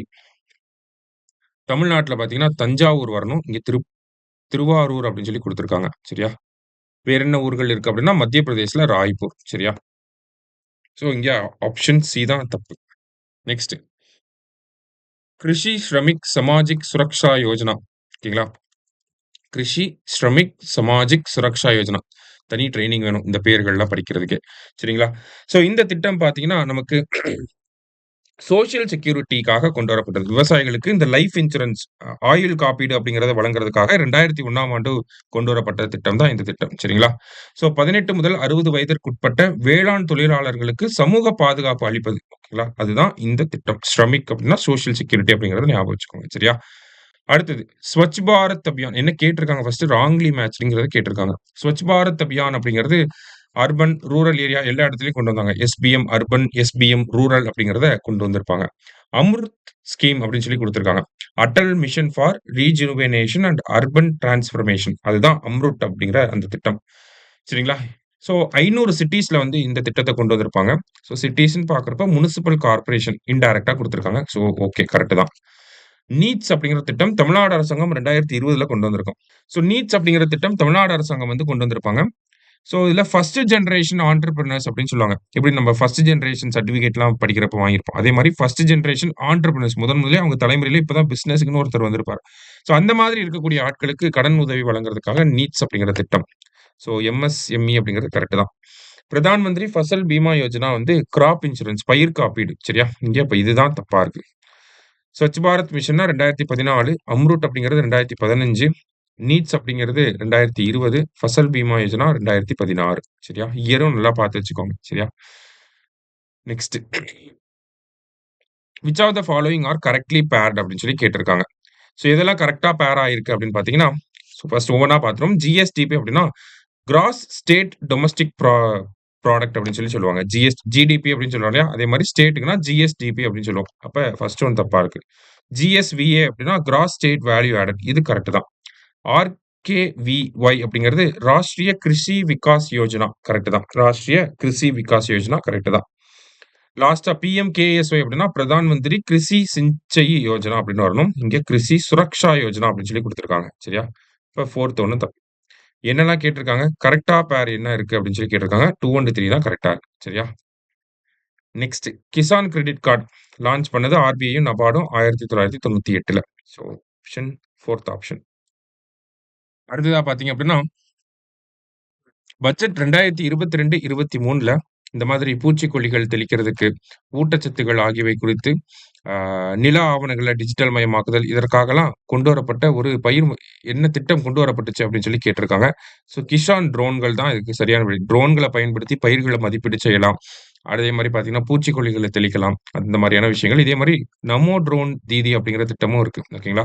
இந்த நமோ ட்ரோன் தீதி அப்படிங்கிற திட்டத்துக்கு கீழ பார்த்தீங்கன்னா, பெண்களுக்கு வந்து ட்ரோன் பயிற்சிகள் வந்து வழங்குறாங்க. அதன் மூலியமா இதே மாதிரியான இந்த பயிர் மதிப்பீடு செய்றது, பூச்சிக்கொல்லிகள தெளிக்கிறது, அந்த மாரியான விஷயங்கள அவங்கனால பண்ண முடியும். ஒரு எக்கனாமிக் எம்பவர்மென்ட் அப்படிங்கிறது கிடைக்கும். சரிங்களா? அடுத்தது கிசான் ராத் என்ற செயலி எதற்காக பயன்படுகிறது அப்படின்னு பார்த்தீங்கன்னா, வேளாண் பொருட்களோட போக்குவரத்திற்காக பயன்படுது. சரிங்களா? ஸோ 4த் ஆப்ஷன் அப்படிங்கிறது தான் correct answer. Next. In order to double the farmers income through digital technologies, action should be taken from அப்படின்னு சொல்லி கேட்டிருக்காங்க. ஓகேங்களா?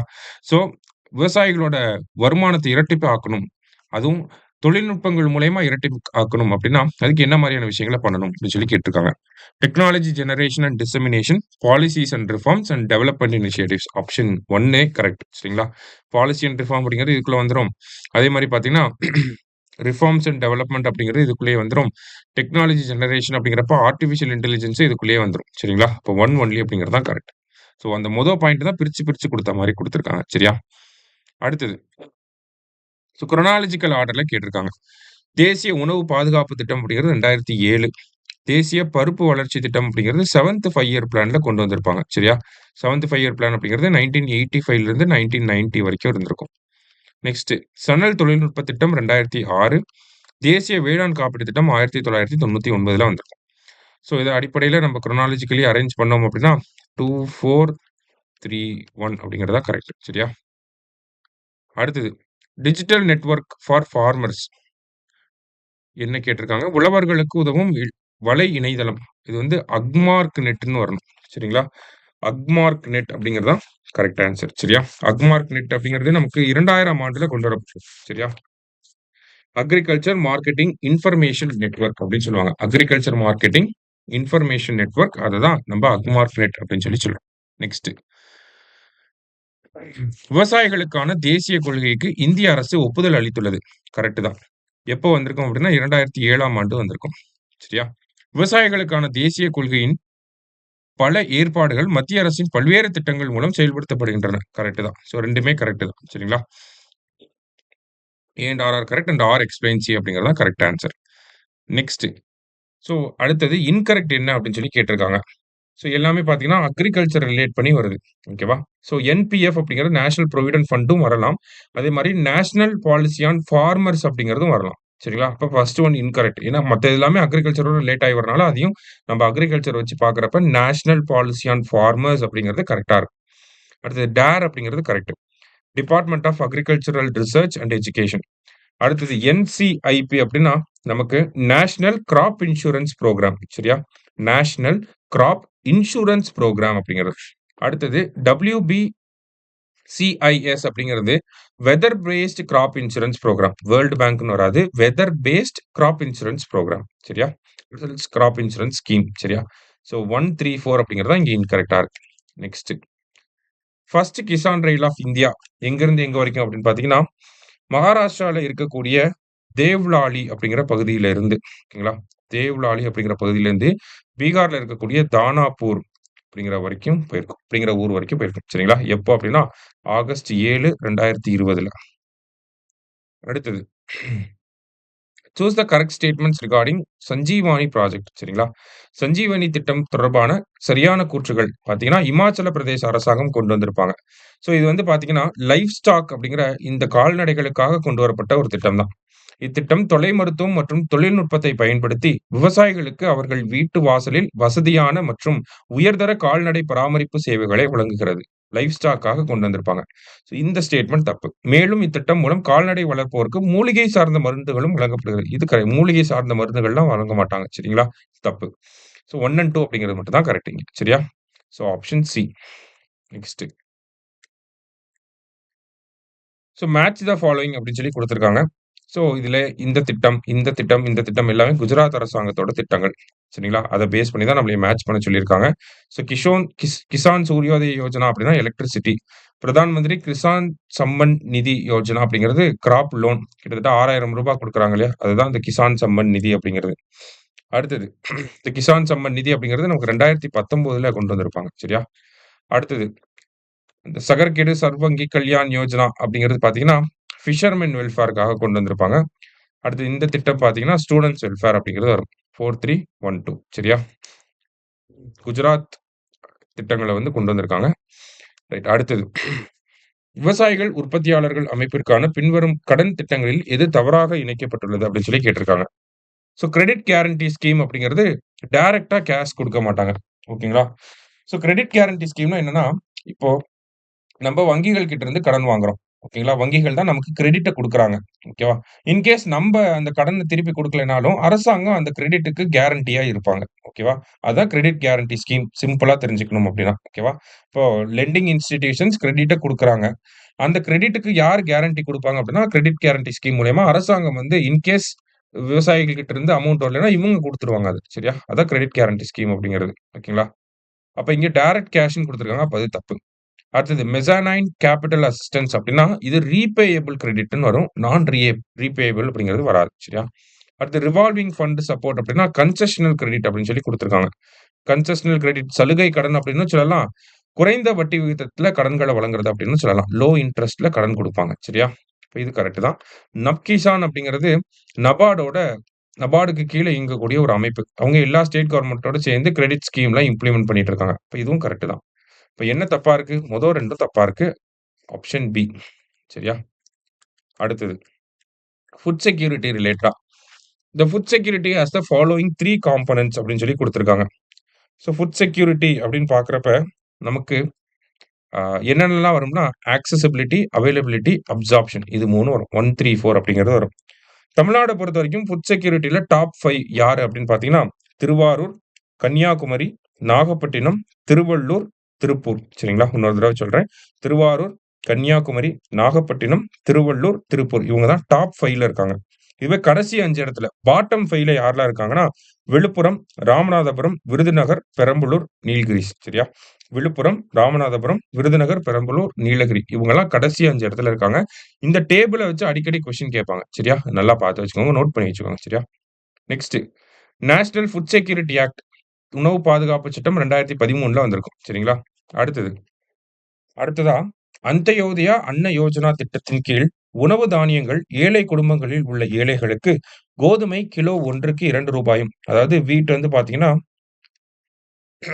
2 பெர் கேஜி அப்படின்னு சொல்லுவாங்க. ஓகேங்களா? Rupees 2 per KG. அதே மாரி அரிசி பார்த்தீங்கன்னா, ரூப்பீஸ் 3 பெர் கேஜி. ஓகேங்களா? ஸோ, இப்படி இந்த ஸ்டேட்ல வந்து குடுக்குறாங்க. ஸோ, கரெக்ட் தான். அந்தியோதயா அன்ன யோஜனா. ஏஏஒய் அப்படின்னு சொல்லுவாங்க. இத கூட ஃபுல் ஃபார்மா கேட்கலாம். அந்தியோதயா அன்ன யோஜனா அப்படிங்கிறது. அடுத்தது, தேசிய முதியோர் ஓய்வூதிய திட்டத்தின் கீழ் முதியோர் மற்றும் ஆதரவற்றோருக்கு ரூபாய் 75 மத்திய ஓய்வூதியமாக பெரும்பாலான மாநில அரசுகள் வழங்கும் தொகைக்கு கூடுதலாக வழங்கப்படுகிறது. ரூ. 75 கூடுதலா குடுக்குறாங்க. இதுவும் கரெக்ட் தான். National old age pension scheme கீழ. அதே மாரி இந்த அந்தியோதயா அன்ன யோஜனா அப்படின்னு பார்க்கிறப்ப, இதே மாரி இன்னொரு டெர்ம் பார்த்து வச்சுக்கங்க. இது கண்டிப்பா கேட்பாங்க. ஏன்னா, அந்தியோதயா அன்ன யோஜனா கேட்டுட்டாங்க. பிஹெச்ஹெச் அப்படிங்கிறது கேட்கல இன்னும். பிஹெச்ஹெச் அப்படின்னா பிரியாரிட்டி ஹவுஸ் ஹோல்ட் அப்படின்னு சொல்லுவாங்க. ஓகேவா? Priority house hold. ஓகேவா? அங்க எப்படி ரூ. 1க்கு கிலோ ஒன்றுக்கு ரூ. 2 அப்படிங்கிறத பார்த்தோம் இல்லையா? 2 பெர் கேஜி, 3 பெர் கேஜி அப்படின்னு சொல்லி பார்த்துருக்கோம் இல்லையா? அதே மாரி இங்க 5 கிலோகிராம்ஸ் ஆஃப் ஃபுட் கிரெயின்ஸ் வந்து குடுப்பாங்க. சரியா? 5 கிலோகிராம்ஸ் ஆஃப் ஃபுட் கிரெயின்ஸ் வந்து இங்க குடுக்குறாங்க. சரியா? இத மட்டும் ஞாபகம் வச்சுக்கோங்க. பிரியாரிட்டி பிஹெச்ஹெச் அப்படின்னா 5 கிலோ ஃபுட் கிரெயின்ஸ் வந்து குடுக்குறாங்கன்றத ஞாபகம் வச்சுக்கோங்க. ஸோ இந்த கொஸ்டினுக்கு 2மே சரியான விடை. அடுத்தது நேஷனல் ஃபுட் செக்யூரிட்டி ஆக்ட் எப்போ வந்திருக்கும் அப்படின்னா, 5 ஜூலை 2013 சரியா? Next work for food scheme 1972ன்னு குடுத்துருக்காங்க. ஆனா 77 தான் மிகச் சரியானதுன்னு பார்த்தோம்னா. ஸோ அதுல என்ன கிடைச்சிருக்கும் அப்படின்னு பார்த்தீங்க அப்படின்னா, 10,000 டன் ஆஃப் வீட், 60,000 டன் ஆஃப் ரைஸ் சரிங்களா? 1 அண்ட் 2 அப்படிங்கிறது தான் கரெக்ட். அடுத்தது இன்கரெக்ட்லி பேர்ட் அப்படிங்கிறத கேட்டிருக்காங்க. சிஏசிபி அப்படின்னா commission for agriculture cost and prices 1965ல வந்திருக்கும். இவங்க தான் எம்எஸ்பிய வந்து டிட்டர்மைன் பண்றாங்க. இல்ல குறைந்தபட்ச ஆதரவு விலை. அத நிர்ணயிக்கக்கூடிய அமைப்பு யாருன்னா, இந்த இந்த அமைப்பு தான். சரிங்களா? அடுத்தது ஐசிடிஎஸ் அப்படின்னா integrated child development services correct தான். 1975. அடுத்தது என்எஃப்எஸ்ஏன்னா நேஷனல் ஃபுட் செக்யூரிட்டி ஆக்ட் சரிங்களா? சட்டம். 3 ஒன் தப்பு. எம்டிஎம் அப்படின்னா மிட் டே மீல் ஸ்கீம் அப்படின்னு சொல்லுவாங்க. ஓகேவா? ஸோ 4த் ஒண்ணு தப்பா இருக்கு. என்ன கேட்டிருக்காங்க? Incorrectly paired. அப்ப எது இன்கரெக்ட்டா இருக்கு? 3 அண்ட் 4 இன்கரெக்ட்டா இருக்கு. நெக்ஸ்ட். அடுத்தது 2023 ஜனவரியில் மொத்த பயனாளிகளின் எண்ணிக்கையில் தேசிய உணவு பாதுகாப்பு சட்டத்தின் கீழ் இலவச உணவு தானியங்களை மத்திய அரசு வழங்கியது. எவ்வளோ வழங்கியிருப்பாங்க அப்படின்னா, 81.35 crore வழங்கியிருப்பாங்க. சரியா? டைரக்ட் கொஸ்டின் தான் இதெல்லாம். நெக்ஸ்ட் பொது விநியோக முறையை பற்றி பின்வருவனவற்றில் எது சரியானது அப்படின்னு சொல்லி கேட்டிருக்காங்க. இது நுகர்வோர் விவகாரங்கள் மற்றும் பொது விநியோக அமைச்சகத்தின் கீழ் நிறுவப்பட்ட இந்திய உணவு பாதுகாப்பு அமைப்பாகும் அப்படின்னு சொல்லி குடுத்திருக்காங்க. ஸோ பிடிஎஸ் அப்படிங்கிறது நமக்கு கன்சியூமர் அஃபேர்ஸ் மினிஸ்ட்ரிக்கு கீழ வருது அப்படின்னு சொல்லி குடுத்திருக்காங்க. கரெக்ட் தான். அடுத்ததா பார்த்தீங்க அப்படின்னா, இது நாட்டின் உணவு மற்றும் ஊட்டச்சத்து பாதுகாப்பை உறுதிப்படுத்த உதவுகிறது.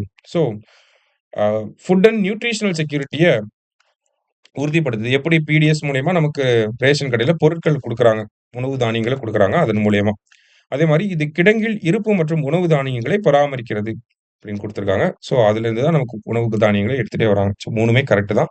1, 2, 3 அப்படிங்கிறது தான் கரெக்ட் ஆன்ஸர். அடுத்தது இன்கரெக்ட்லி பேர்ட் அப்படிங்கிறத கேட்டிருக்காங்க. ஸோ மாற்றுத்திறனாளிகள் சட்டம் 2016 கரெக்ட் தான்.